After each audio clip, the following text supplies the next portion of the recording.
এই মুহূর্তে আছি ঢাকা ডিএসপি অফিসের সামনে, ঢাকা জেলা পুলিশের ডিএসপি অফিসের সামনে।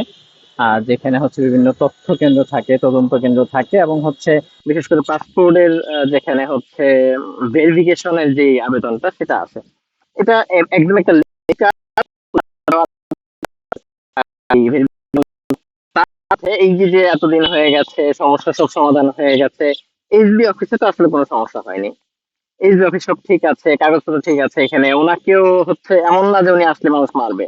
হয়তো তিনি এমন কোন অপরাধ করেছেন যার কারণে তিনি ভয় পাচ্ছেন, আর নয়তো এমন ভয় পাওয়ার তো কোনো কথা না। এই যে যে এতদিন হয়ে গেছে, এখন পর্যন্ত সে কর্মবিরতিতে রয়েছে, এখনো কাজে যুক্ত হয়নি।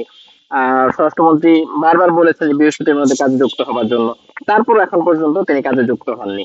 আহ, ঢাকা জেলার যে ডিএসবি অফিস আছে, এখানে যে এসএ যিনি পাসপোর্ট ভেরিফিকেশনের যিনি দায়িত্বে আছেন, উনি এখনো পর্যন্ত কর্মরত রয়েছেন। কোনো ধরনের দায়িত্ব পালনে সে এখন পর্যন্ত অফিসে যোগাযোগ করেনি। এই দায়ভার কার?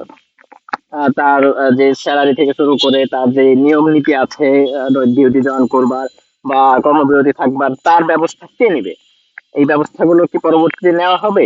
এগুলো এনশিওর করা হোক। এবং এই যে যে কর্মবিরতি রয়েছে, তার স্যালারি কর্তন থেকে শুরু করে সকল ব্যবস্থাপনা যেন এরকম প্রত্যেকটা জায়গায় আছে। আমি তো এটার কথা বললাম, এটা তো ঢাকার মধ্যে এই অবস্থা।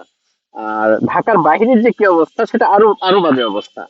তো এই জায়গাগুলোর ব্যবস্থাপনা নেওয়া, এই জায়গাগুলো নিয়ে আলোচনা করা, এবং সেই সাথে এই এই যে যারা হচ্ছে এই ধরনের কাজগুলো করছে, এখনো পর্যন্ত কর্মবিরতি রেখেছে ইত্যাদি সমস্যার সৃষ্টি করছে, তাদের বিরুদ্ধে দ্রুত ব্যবস্থা নেওয়া জরুরি।